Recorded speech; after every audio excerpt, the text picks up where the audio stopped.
repossessed and you had a good job, they laid you off. All of a sudden, it tears into your belief system. By the time you come to Primerica, dead man walking. Dead man walking. Right. We have a lot of dead men walking on this webinar today. And we want to wake them up and let them go to bed tonight saying, damn it, I want to be somebody. I know I'm better than this. I wasn't born to live paycheck to paycheck. Give me some feedback, Jake. Holler at me. Yes, sir. Hey, Coach. Hey, first and foremost, Coach / Dad, thank you for even letting me on the call. For everybody who does not know, I'm actually G1's adopted white son. It is true. It is true. It's amazing how, everything can work out for a real reason. It's crazy. Me and G2, I've had the time of our life, 30th birthday. I celebrated my 30th birthday yesterday, or actually my 30th birthday is actually today. The party was last night. So it's actually my birthday today. And for my 20s, right, all the crap I went through in my 20s, that's just for my story. My 30s are going to be for God's glory, and it's going to be the best freaking years of my life. And it's because of, honestly, the people, people like this on this call and people like G1 that is able to lead. When I came to this business, I was a dead man walking. And it's crazy because I'll tell you a few reasons why. Number one, this is my only shot because I done tried so many damn things in the real world, all these get rich quick schemes, all the things that people say, hey, throw me some money, do this on the side, invest this, invest that, come in here, recruit 3 and you're financially free. And all this bull crap that people want you to sell a dream on that's a pipe dream. And I was all fired up. And then what happened was I was in the wrong industry. I fell into the wrong path. Parents got put in prison when I was 15. I grew up doing a lot of stupid stuff you ain't supposed to do. So I was technically always into marketing and distribution. It was just different products. Okay. And so I was kind of like an SVP in that industry as well. So I was always into overrides. Okay. So that was my thing. Just different services. But those services get you wrapped up and caught up. And so I didn't want to do that. And so when I came to this business, I was like, man, I was already dead in the real world. Like in my brain, nothing. I went to school, I dropped out of college. I thought the traditional school system was a joke. I was actually going to school for business, right? And I realized, I looked around the room and I'm realizing how to own a business from an employee. Now, how are you going to teach me how to own a business and you're a freaking employee? If you knew how to be rich, you'd obviously be able to teach me how to be rich. If you knew how to have passive income, you probably have some passive income. So why am I paying you $20,000 a year to show me how to be broke? And that was the epiphany I had in my life. And I said, man, I don't want to be that, man. I want to go out and do something special. And so when I saw this at 21 years old, someone just bumped into me and said, hey, do you know anyone who wants to make some part-time income? I'm looking for some people. And I said, bro, if it's legal, I'm in. Mm-hmm. Right? See, I just left one job. I was making $100,000 a year, and I left that job because I had got caught up, and one of my boys went to jail. And I was like, well, I got to get out of that life. And so I went and got another legal job, right? And that job was paying me like 30 G's a year. And I'm like, man, this sucks. But I liked what I did. Don't get me wrong, BJ. I liked it. I mean, I loved it. But I was broke as shit. And I was, man, yeah, great. Liking what you do, but not paying the bills sucks. But I also had worked the other side where I hated what I did, but I was making 6 figures.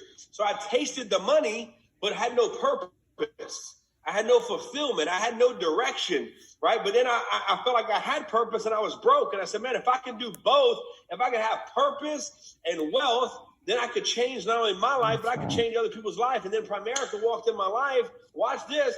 I was in, and this is why y'all all keep getting like so scientific with the way we recruit people. And we try to do the perfect system with the perfect approach, with the perfect setting. You know, my favorite, I love when people say, gee, where do you find the people? Where's the people at? I say, I don't know. You go at the corner of Prospect Avenue and I want an opportunity lane. What the hell you mean? If they breathe, talk to them because you don't know who it's going to be. You got to go everywhere and everyone. What the hell you think? I pay $10 a month to go to the Prospect City Club or something? What the hell you think? You just talk to everybody. Because listen, BJ, I was in a whirlpool of cold water. I was in what's called a cold plunge. It's like an ice bath, but no ice. It just constantly circulates. And I was in there with my sweater on, guys, lost out of life. I thought I was running. I was either going to have to keep selling dumb stuff, illegal stuff to make money, or I was going to have to be a freaking broke person who got told what to do for the rest of his life. I was already a dead man walking. I figured that any way I turned, I was either going to be miserable or in jail, one or the other. And so I saw this, and he said, and I'm in the whirlpool. I have spandex boxes on, a little sweatshirt, and the guy keeps staring at me. And he's just looking at me. And this guy was on his last leg because he had done tried to recruit so many people, and they all told him no. And so he looked at me and said, hey, man, you look pretty sharp. Do you know anybody who wants to make some more money part-time, Day? That's all he said. Now, keep in mind, by the way, where I'm from in New Orleans, we got people get funny sometimes. So I didn't know what he was checking out. I didn't know if he was checking out my glutes or he was checking out, my athletic body. I didn't know what he was looking at. So at first, when he said, do you keep your options open, there was a slight pause before he said to making money. So at first, I was kind of thrown off a little bit, if you know what I'm saying. I almost hit him in his mouth, but that was before I found for America. And so I said, man, he said, do you keep your options open and making some more money? I said, bro, yes, I keep my options open. And he said, well, look, now then what I've said, all I said was, if it's legal, I'm in. That was it. That's how he recruited me. He didn't give me no long presentation. He didn't tell me to find out where I'm from and who my parents are and what my mom does and all this. And, are you sure? He didn't screen me, give me an interview before the interview and all this BS. I was the right person at the right place at the right time because God orchestrated that for us to meet at that right time. And think about this dude had got networked from another base shop he just moved here in a week. Everything kind of aligned itself. And all I said was, man, if that's all you do is teach me how to save some money, and I'm in retail teaching me how to spend money, I'm about to blow this thing out the water. And guys, I went after this thing, and here's why. I love what the topic was, to using your outside influences to leverage it.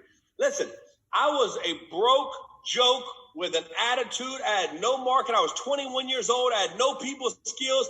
I had no leadership skills. I had no market. I was not from the area. In fact, I was everything you don't want to recruit. Everything we said, I didn't have a market, an attitude, people skills. I didn't even have an outfit that looked like business. Best thing I ever had was an express polo. I had every color express polo, just a different sleeve with a different chest, and I just match them. I wore a 5950 everywhere I went.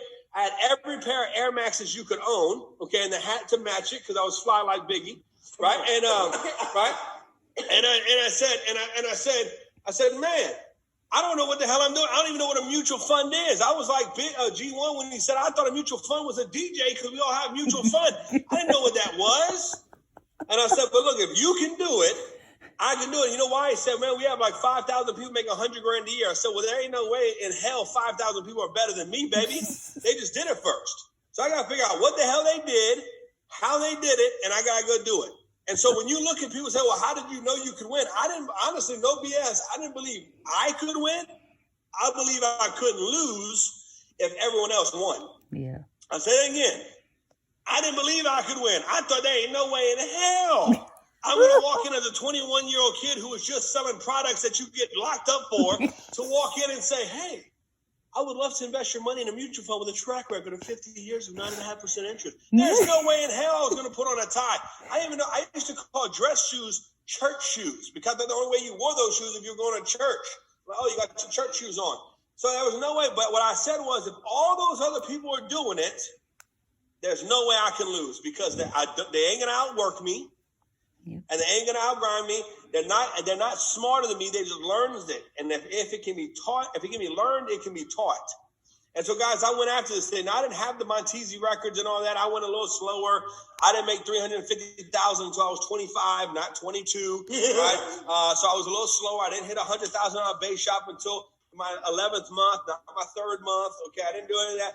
But what I did is I started recruiting a lot of people because I was excited. And I think the problem is most of you have to see it before you get excited about it, and that's why you can't recruit nobody. See, you've got to believe that you're going to be somebody way faster than seeing it. See, we got to see it to believe it. That's bull crap. Ain't not a single person, not one of you have ever, raise your hand if you believe in heaven. Just look up, just raise your hand if you believe in heaven. And keep your hand up if you're excited to go there. Right? If you're excited to see the pearly gates. Okay, for half of you, by the way, the ones who ain't got your hands rose, is probably why you're getting your ass kicked in business. You need to be blessed, right? But, all right, or you're too dang cool to raise your hand, which is another reason why you're losing, okay? So, but here's the deal. None of you been to heaven, and all of you want to go. But not one of you seen it one time. But, bro, if someone asks you about heaven right now, you can start going, oh, my God, it's going to be amazing. But then on top of that, you even start selling them on how bad hell is, and then you're going to be burned in it. You ain't never been to hell, right? But yet you can't be excited about business and entrepreneurship and becoming rich, and you can't sell them how shitty the job is that you have seen. You can't talk about how crappy it is to not have freedom, which you haven't had. You can't talk about how it is to be broke when you've been broke, paycheck to paycheck when you've been paycheck to paycheck, paycheck to credit card to paycheck to payday loans to credit card to paycheck to pay. Come on. And you can't get someone excited about giving that crap up and going to friggin' freedom. And not only have you not seen it, but you're around people that have already had it. You're around G1 and G2, got the Ferraris and the Bentleys and the friggin' race and the Dawns and all that. They got cars, I don't even know how to name them, right? You got them living in Atlanta and Cali and Cabo and all these different places. You got someone like Joshua Banks who came in here with gauges and looking like crazy. Now he's recruiting 100 people a freaking month. You got people like Montesi who came in here and he's freaking little bitty 5'7" football player, which that alone is a magic. I mean, he looks like a freaking midget and he has a highlight tape in football. How is that? That's faith in itself. And then he comes in here and starts busting this thing up. You got somebody like freaking Abram Bonner, who's a labor delivery nurse, closing policies every 2 hours anywhere she's at. You got someone like Vivian Diaz, who's working at 24-hour fitness, zero income for 12 months, didn't make $1. She didn't do nothing. And now she's making $30,000, $40,000 a month, got over 6 figures saved in a damn Chase account. You're telling me that you can't sell it when you see it. And ain't none of you saw heaven, but you sell it like it's something friggin' fun. You tell people to stop drinking and doing drugs and stop having sex to go to something they don't even know they ain't even got. And I don't like to do all that crap. So if you guys sell me hella good on not having sex and not getting drink and all that stuff, if for something I can't see, I can touch the other stuff. I can't touch heaven. Yeah. Right?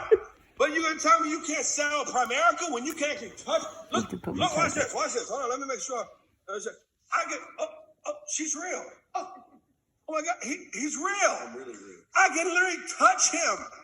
I can literally touch G2 and know it's real because he's living it. And the reason you ain't got people buying nothing, I'm going to end with this, is because you ain't selling a picture. Look, this is what I tell my team. If you can't touch heaven, but you're selling it and making people want to go there, how can you say, well, I'm not rich yet, but you can't sell it and make people want to get rich?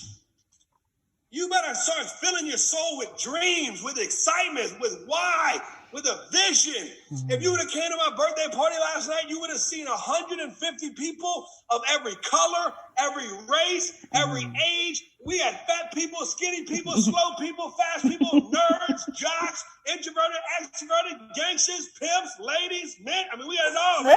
I'm a rich, baby. Right? And listen, we had it all of it. You know why? Because I had a dream that everybody who wants to win can win if you give them a shot. Yeah. But the reason why is because I've been selling that to them since I started when I was a 21-year-old kid who didn't have a pot to piss in, driving a Honda Civic with a low-ride roof because the glue lost a stick and sat on the top of my head and did waves when I rode the AC down, right? I was living in an apartment complex that I had to watch the rat from stealing my wallet every night. I was on food stamps. I was living on ramen noodles and Spam and rice. If you never had that Spam and rice, you don't know what you're missing. My wife, I still eat that today, right? But look, if you don't know, that's what I was living on, and I saw people who were making money, and I said, if they can do it, I can too. But you got a picture, you have a blank canvas, right? Just imagine this, a blank canvas, like a 36-inch blank canvas.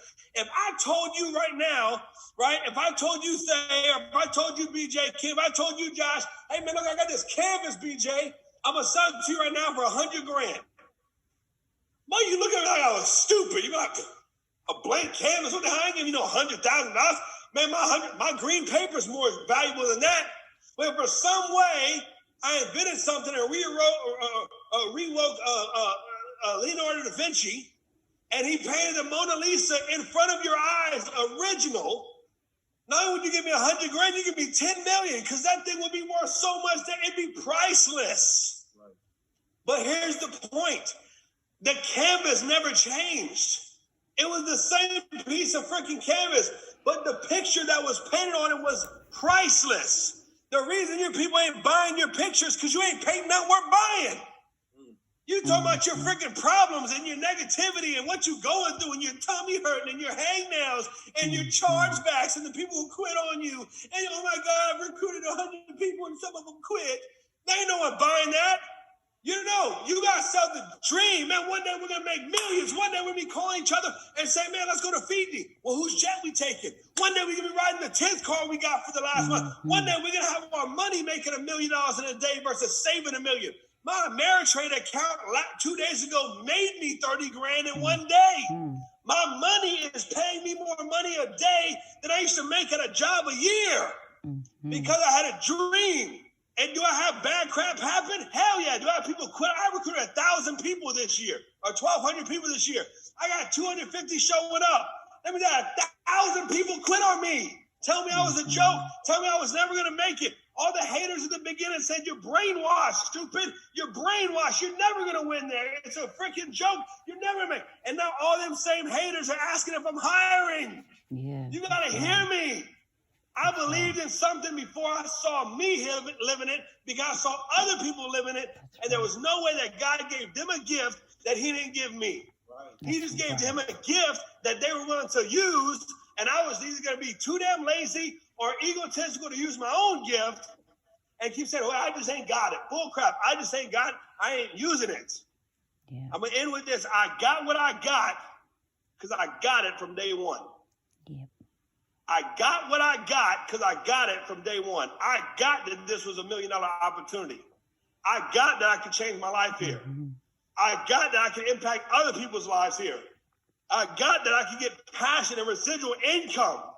I got it, and that's why today I got it. I was driving a 19-something, whatever the hell I was driving Civic, and now I'm over here with a $130,000 Audi, black on black. Like Master P said, you need a flashlight to see me, baby. Right? Yeah, and look, you can get 2 flashlights. You still can't see me in that damn thing. Right? Listen, I got that now because I got it then. Start selling the painting.